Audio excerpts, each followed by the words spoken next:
Kali ini saya ada di rumah seorang sahabat saya yang dulunya paling anti dengan asuransi, paling gak mau dengar kata asuransi dan paling benci sama asuransi. Tapi luar biasanya beliau sekarang adalah seorang Associate Agency Director. Selamat pagi, saya sudah bersama dengan sahabat saya. Selamat pagi Mas Roni. Pagi. Ya, Pak Haji Roni tepatnya ya. Alhamdulillah. Ya. Oke, assalamualaikum warahmatullahi wabarakatuh. Selamat pagi, salam sejahtera untuk kita semuanya. Terima kasih untuk kehadiran sahabat saya, Mas Malik sebagai Agency Director di Prudential ya. Saya akan bercerita sedikit. Ini bercerita apa masnya yang tanya ke saya? Judulnya. Bercerita dulu. Gitu ya. Bercerita dulu ya. Oke. Dia adalah sahabat saya kenalnya itu di Prudential teman-teman ya. Jadi yang namanya Prudential di sini itu kita banyak teman, tidak banyak lawan gitu ya. Jadi semuanya yang dari Sabang sampai Merauke itu menjadi sahabat, menjadi teman, bahkan menjadi keluarga. Saling sambung silaturahmi seperti itu teman-teman. Nah, itulah yang membuat saya kenapa saya mampu bertahan di bisnis Prudential ini. Jadi nanti juga saya akan bercerita dulunya saya memang orang yang antipati yang namanya asuransi. Tahu sendiri ya Mas ya. Untuk background saya dulunya itu kayak apa? Saya rambut panjang segini. Wah, parah teman-teman. Jadi Mas Roni itu dulunya itu seperti preman. Bukan seperti, memang preman. Memang preman jalanan. Dan anti asuransi ya. Dan anti asuransi. Antinya kenapa sih Mas? Ya, saya berpikir semua asuransi itu sama.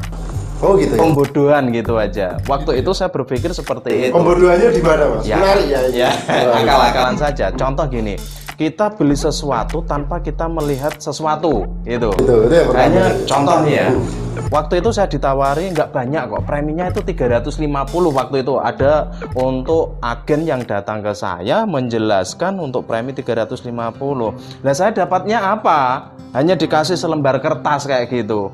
Tapi kan di situ saya belum yang namanya asuransi waktu itu memang saya belum terbuka untuk mindset saya belum ada ketertarikan. Nah, Dia nawari berapa orang Mas? ada 10 agen 10 orang lebih loh. 10 karena saya kan tempat usaha saya itu kan di tepi jalan ya kan, jadi banyak orang yang lalu lalang mungkin untuk agen itu biasanya kan membidik, oh ini punya usaha nih ini sangat tempatnya juga strategis, kemudian untuk lokasinya dan di situ yang dijual juga untuk sesuatu yang kebutuhan kayak sehari-hari kayak gitu. Jadi mereka itu mampir menemui saya menawarkan bla bla bla bla bla, bahkan sampai ya saya selalu bilang saya sudah punya asuransi untuk cara menolak secara halus gitu.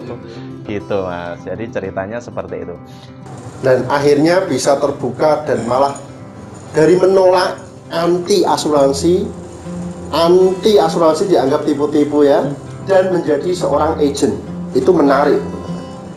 Ya. Kenapa Mas sebenarnya? Kok Gini. malah menjadi agent? Oke. Awalnya anti ya Mas ya? Waktu itu gini, kebetulan juga Mas ya, yang namanya orang itu kan nggak selamanya sehat, betul ya? Suatu saat kita itu pasti akan sakit. Sakit itu kan jenisnya macam-macam. Ada sakit biasa, ada sakit kritis, macam-macam lah kita tahu sendiri ya. Sama seperti kita menjelaskan untuk calon nasabah kita. Ketika waktu itu saya tidak enak badan dan waktu itu saya merenovasi untuk rumah. Coba bayangkan, saya merenovasi rumah, saya nggak enak badan dan di situ saya kena DB, saya harus mau tidak mau saya harus opnam, gitu. Jadi kebetulan ketika saya periksa di dokter itu dikasih rujukan untuk opnam, harus opnam, gitu. Tahun berapa itu Pak? 2014. Baru kemarin ya, 2014 Ya. itu. 2014 kemudian saya baru merenovasi rumah. Pas masuk rumah sakit ternyata totalan waktu itu hampir 9 juta sekian. Itu. Akhirnya pas renovasi. Iya, pas renovasi. Jadi Akhirnya kebutuhannya nambah banyak. Iya, tukang tak hentikan dulu. Karena waktu itu kan saya masih ibarat kata saya baru berjalan gitu loh. Mulai merangkak, mulai berjalan, belum seperti ini ya. Karena saya belum diperkenalkan dengan bisnis yang hebat yang sekarang ini gitu. Jadi setelah saya keluar dari rumah sakit, kakak saya ngomong gitu, coba winginane nek kowe melok asuransi. Mas sebelumnya sudah ditawari kakaknya ya? Sudah, kakak saya menawari saya, kakak saya sendiri ya, kakak kandung itu membutuhkan waktu 1 tahun untuk menawari saya. Terakhir kali itu satu tahun. Kakak kandung, kakak kandung sendiri, ya, masih belum tercadar. Kakak kandung saya itu gabung di Prudential lebih dulu ya, 2013 beliau itu menjadi agen, sedangkan saya menjadi nasabah itu 2014 akhir. 2014 akhir itu saya baru menjadi nasabah Prudential. Bisa dikatakan lebih dari setahun malah Mas. Lebih dari 1 tahun. Dia menawari saya itu waktu itu wis go melok. Emoh, saya bilang kayak gitu. Bahasa Jawanya emoh. Ya karena mikirnya tipu-tipu tadi. Ya saya mikirnya juga wong kok dialog kan gitu. Karena waktu itu memang saya masih bodoh lah. Saya belum punya wawasan yang begitu luas tentang asuransi ya kan. Saya pikir wong urip wong sehat kok kon melok asuransi, dialog mati, dialog loro. Saya punya pemikiran seperti itu. Dan akhirnya ketika saya keluar dari masuk di rumah sakit, saya melihat tagihan billingnya itu ya, aduh langsung lemes. Jadi awalnya saya sudah sembuh ya, saya sudah sembuh di situ, lemes juga karena saya mikir double, bayar tukang, bayar material. Ya, bayar rumah sakit. Iya, bayar rumah sakit juga. Ini buat teman-teman yang anti asuransi perlu menyimak sampai akhir nih, karena menarik. Nah, jadi akhirnya pendapat dari jenengan bahwa asuransi itu perlu sejak kejadian itu ya Mas? Iya, betul sekali. Nah, dari kejadian itu, apakah jenengan waktu itu buka jadi nasabah langsung jadi agent atau jadi nasabah dulu Mas? Saya nasabah dulu. Nasabah dulu. Berjalan berapa tahun Mas? Saya nasabah berjalan 1 tahun.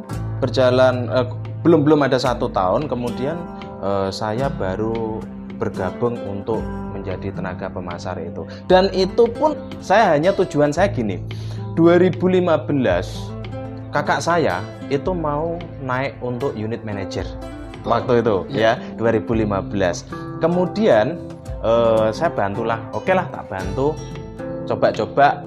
Dia ngomong ke saya gini, oke jajal lo jadi agen, wes go ya, iso kan gitu. Jawabannya seperti iso.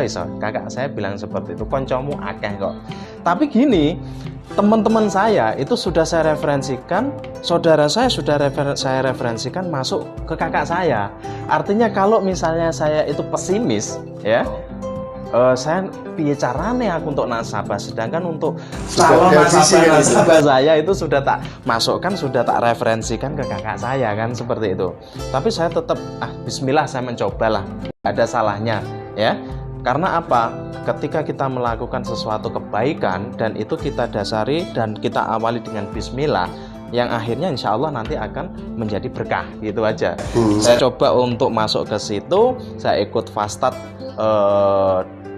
di tepatnya itu Januari tanggal 18 2015 gitu. Berarti baru ya, baru sekitar 4 tahun lah, 4 tahun itu pun baru coba-coba ya. Dan akhirnya ini luar biasa Pak Haji Roni ini. Pak Haji Roni ini kabar-kabarnya nih saya dengar-dengar ya. Beliau sudah punya investasi luar biasa dari hasil menjadi seorang agent Prudential tadi.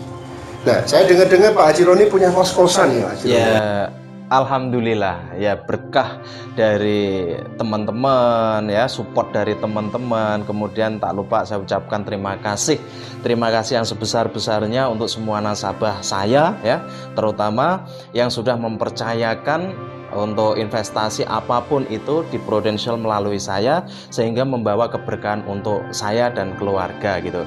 Tapi saya berjanji pada untuk semua nasabah saya, jadi saya akan amanah memegang teguh apa yang menjadi kewajiban saya sebagai tenaga pemasar Anda gitu. Jadi alhamdulillah Mas, memang saya nggak banyak lah. Ini baru tahap untuk pembangunan yang sebagian lagi sudah penuh. Sudah diisi ya? Sudah diisi. Totalnya berapa kamar? Untuk rencana ini kedepannya ada 24 kamar. Ya, rencana yang untuk kedepannya ini 24. Jadi saya punya ada 2 bidang, pas ada depan kayak gini Mas. Itu yang satunya itu saya baru ambil di tahun 2018 kemarin. Baru 2018. Ya, 2018 kemarin. Nih Mas, saya tanya nih Mas. Untuk menjadi seorang agent asuransi, kira-kira dibutuhkan modal berapa supaya teman-teman yang lagi nonton ini kalau mau jadi agen asuransi, dia tahu apa modalnya untuk jadi seorang agen asuransi. Ini video saya jangan dipotong ya, karena gini, untuk menjadi tenaga pemasar atau agen asuransi modalnya sangat besar. Apa itu? Niat. Kalau dibandingkan dengan modal uang, kita tidak pakai modal uang sepeser pun. Modal besar itu adalah modal dari ini loh, panggilan. Karena tenaga pemasar itu menurut saya itu suatu panggilan, Mas. Panggilan hati, betul. Panggilan hati. Ibarat kata ketika kita membantu nasabah kita klaim sakit, klaim meninggal, ibarat kita itu kalau saya balik kayak gini toh, punggung saya ini kayak ada sayapnya. Gitu ya. Iya, malaikat bersayap ya. Jadi kalau kita lihat di media sosial Mas Haji Roni ini, setiap hari itu pasti posting video bantu orang sakit. Betul, ya, Mas, betul sekali. Nah, jadi mungkin itu adalah tips suksesnya dari Pak Haji Roni ya, Mas. Ya, betul sekali. Karena gini ya, Mas, dikembalikan lagi ke tadi, memang kita terjun ke bisnis asuransi seperti ini itu kan kembali lagi ke niat. Kalau kita hanya sebatas kepengen mencari income, ya kan? Hanya sebatas mencari income, ya udah berarti dapat nasabah udah. Tapi yang selama ini yang saya lakukan, saya dengan nasabah itu ikatannya bukan hanya sekedar bisnis, tapi sudah saya anggap mereka adalah keluarga saya, gitu. Sama kayak jenengan sahabat saya, berarti jenengan itu keluarga, sebagian keluarga saya, seperti itu ya. Jadi alhamdulillah juga untuk di tahun 2018 kemarin teman-teman ya, alhamdulillah saya sangat bersyukur. Selain untuk di 2019 ini saya sudah punya passive income, juga saya sudah melakukan salah satu dari rukun Islam yang kelima ya. Jadi saya sudah berangkat haji di tahun 2018 kemarin bersama istri saya tercinta gitu. Nah itu teman-teman, kalau ada yang bilang orang bisnis itu butuh yang utama modal besar ya, nah itu salah di sini. Ada, Mas, bisnis saya butuh modal besar ya. Sebelum saya bergabung di Prudential, saya itu kan punya toko counter ya, counter HP yang tadi Mas lewat ya itu. Nah, jadi ini menarik lagi nih. Kenapa Pak Haji Roni ini sudah punya counter yang kalau di daerah Jakenan ya, itu sudah lumayan dikenal. Bahkan semua orang Jakenan mungkin kenal tokonya ya, counternya. Tapi dari counter yang besar tersebut, kita rasa income-nya nggak kurang lah, ya kan? Tapi kenapa mau jadi agen asuransi? Apakah income dari agen asuransi itu menurut Anda bisa lebih besar dari counter tersebut atau tidak, Mas?